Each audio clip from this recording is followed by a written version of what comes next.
Welcome to Faith and Flour. I'm Robin, and back at the beginning of January, I told you that one of my goals for this year is to improve my sourdough baking skills, and I'm happy to report that I have stayed focused on that, and I am having so much fun with new recipes, and I'm making bread more regularly instead of buying it from the store. It has been a lot of fun and so rewarding.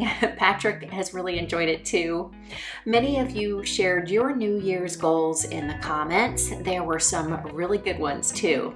How are you doing with those? Let me know. Are you on your way to achieving them? And if not, let this be a gentle reminder to reset your focus on it and aim to make it a priority this week. I promise you will be glad you did. Also in today's video, I will be giving you an update on our laundry room renovation and a couple of small jobs that I worked on in there this week, along with an easy recipe for making homemade coffee creamer. So I hope you'll enjoy spending some time with me today for everyday homemaking this week.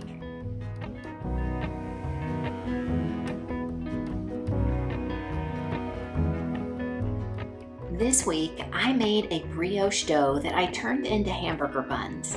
I have made this dough twice before with success, so I'm fairly confident making it now. Previously, I used it to make some cinnamon buns and also brioche loaves. Both were so delicious. I will put the link to the recipe I used down in the description box in case you'd like to try it too. I highly recommend it. As you can see, I am using my kitchen scale to measure everything. This has helped the breads to come out pretty consistently good, and I find it such an easy way to bake because I don't need to dirty up a lot of measuring cups and spoons, which of course makes cleanup much easier, and I love that.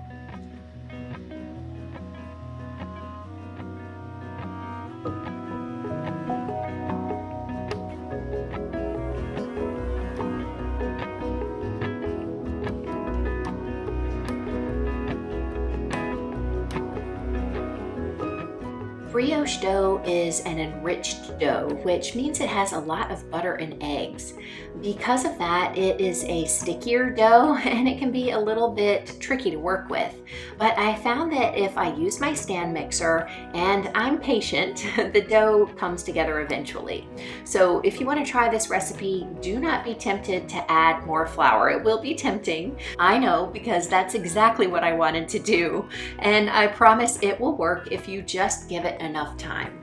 Also, be sure to follow the instructions on refrigerating the dough because cold dough is much easier to work with when it comes time to shape the rolls. Whenever I need to cover the dough while it's resting, rising, or fermenting, I like using a shower cap. It's a little trick that I picked up watching a recipe video several years ago, and it really works great. You can buy them on Amazon in bulk. I'll make sure to put a link for them down in the description box, and then you can use them this way or as actual shower caps too. In case you're wondering, they never actually touch the dough, so I'm not worried about using plastic that way, and also I can use them several times over, so multiple uses. I've also been using the proofing mode on our oven to warm up the oven to 100 degrees Fahrenheit, and then I turn off the oven and put the dough inside, and that helps it to rise on days when our house is cold. The brioche dough needs to double in size and then go in the refrigerator for several hours or overnight, and then it's ready to be shaped. I wasn't really sure how to best divide it for hamburger buns. I decided to cut it into eighths, but I think 16ths would have been the better choice. These turned out to be very big hamburger buns.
Once they were shaped, I covered them with a towel and again let them double in size. Then I brushed them with an egg wash and baked them at 425 degrees Fahrenheit for 25 minutes.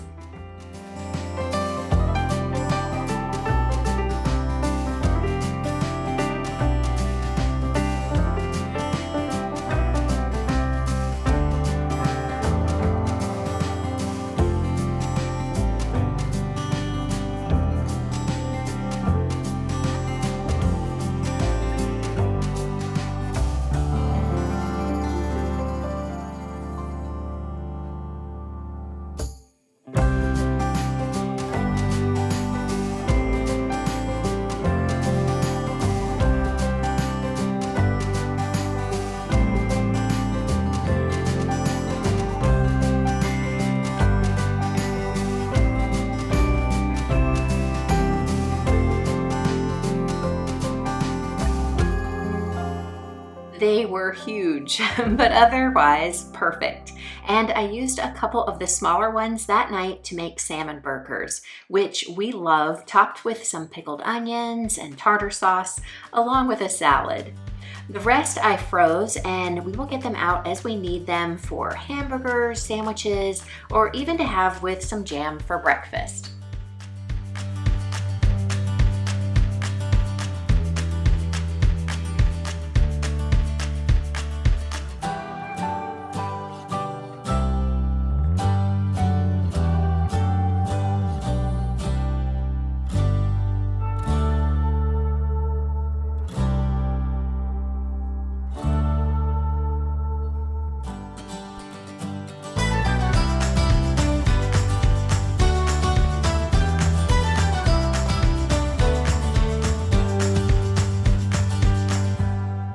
In the laundry room, even though we are still waiting for our countertops, sink, backsplash, and some trim work to be installed, I was able to use the washer and dryer this week, and I had a lot of fun putting up our wall calendar and organizer from Erin Condren that we had in our previous home and that I have been waiting to use ever since we moved into this home.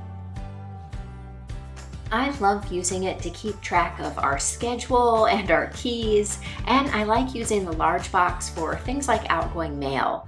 It's really customizable with all sorts of accessories, and I am so happy to be able to put it to use once again.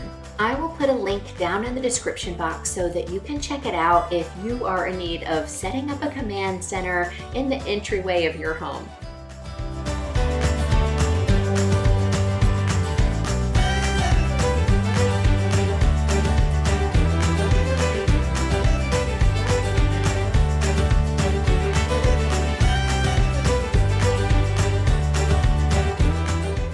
I also started organizing some of the cabinets.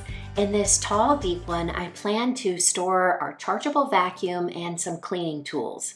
So instead of using shelves, I plan to keep it open and use some command hooks for things like mops and dusters.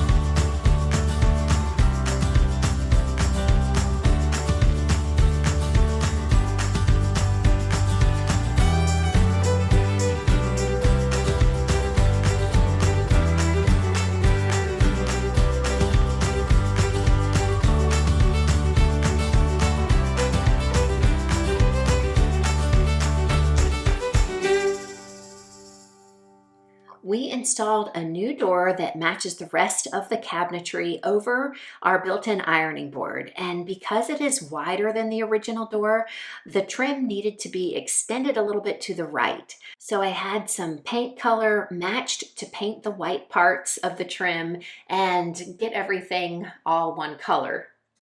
We took off the door and I smoothed out with sandpaper the areas where the old hardware used to be, and then I taped everything that I wanted to protect, all of the hardware and the interior parts of the ironing board case, because I'm a fairly experienced painter, but no matter how careful I am always really glad that I took a little extra time to prevent some mistakes.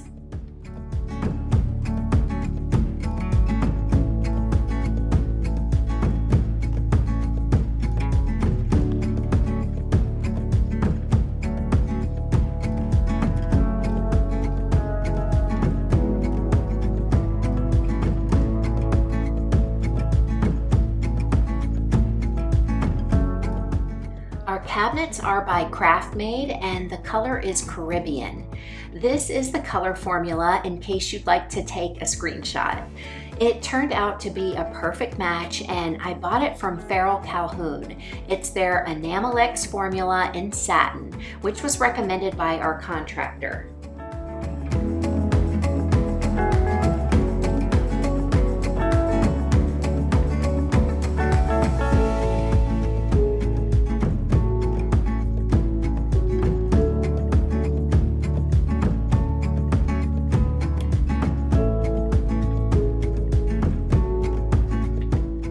Also, while I had my painting clothes on, I decided to go ahead and paint our new entry door to match the rest of the trim in our home, and that turned out to be so satisfying.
After the tape came off, I went back with a small brush to touch up any place that needed it. And once everything was dry, we put the door back on, and then the old built-in ironing board was refreshed. I even replaced the old musty board cover, so we are back in business, ready for laundry day. I'm really happy with how well the paint matched the cabinet door and trim. I guess I could have caulked the seams, but the line is only visible when the door is open, so I'm just fine with good enough for now.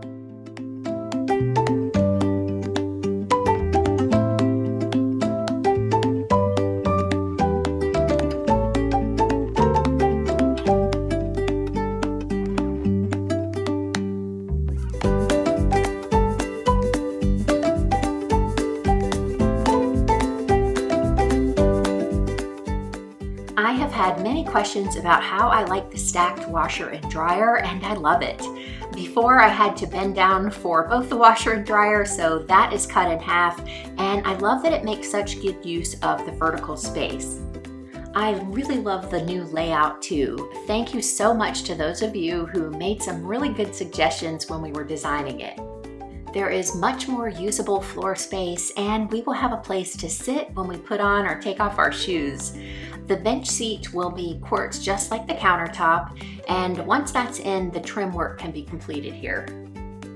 I am loving how well the freezer is incorporated into the cabinetry here. It is really complete except for the cabinet pulls that just arrived, and I'm really excited to show you what I chose for that. Back to sourdough for just a minute. I just found out that you can freeze your starter. I thought that freezing a little might be a great idea just in case I need to leave my starter in the refrigerator unfed for an extended period of time, like whenever we're traveling, or just as a fail-safe so that I don't lose all of that amazing starter that I've been nurturing and strengthening and has been performing so well. I filled just 3 of these cubes, which will be plenty if ever I need to use it. And once they are frozen, I'll pop them out of the tray and then store them in a labeled freezer bag. I think this would also be a great way to keep some on hand in case I want to pass them along to a friend. Once I got into the rhythm of sourdough baking, I quickly realized just how precious our starter is. So this gives me some peace of mind. And if you do any sourdough baking, I know you know exactly what I mean.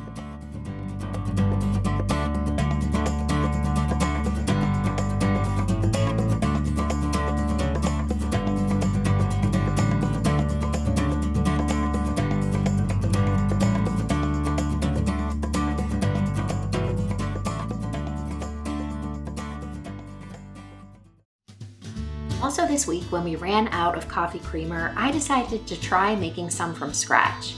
I found lots of recipes online and most were a variation of what I chose to make this, just mixing together some whole milk, cream, sweetened condensed milk, and vanilla. I had all of the ingredients on hand. It was so easy to mix up, and it's more economical than what we usually buy, and there aren't any questionable ingredients, plus it tastes amazing.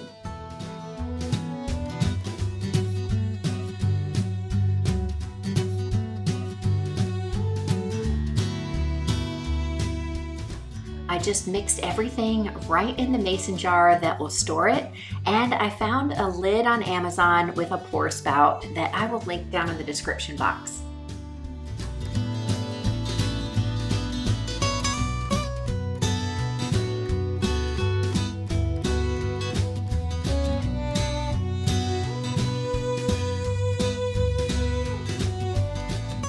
Patrick is the one who usually makes our coffee in the morning, and let's just say he has his own method, which I really appreciate actually, and he appreciates the new lid because the spout on the store-bought creamer bottle always dripped and splattered creamer whenever it was opened or closed, so it's a big improvement.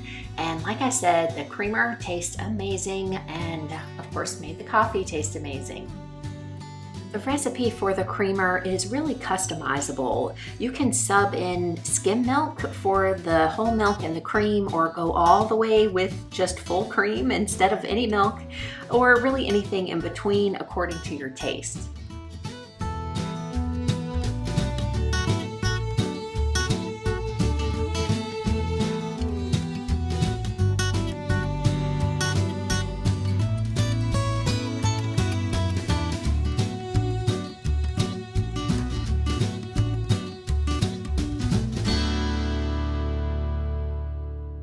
I really look forward to my 1 cup of coffee in the morning, and this has been a really nice improvement.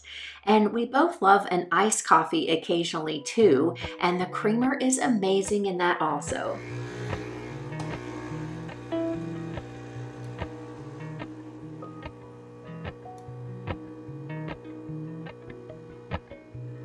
Appalachian sunrise meets my skin.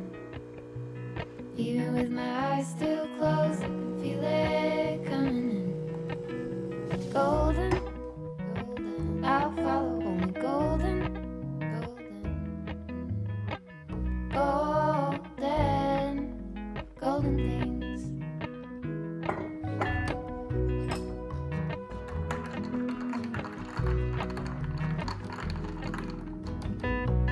Mountain Laurel high fives for miles in spring.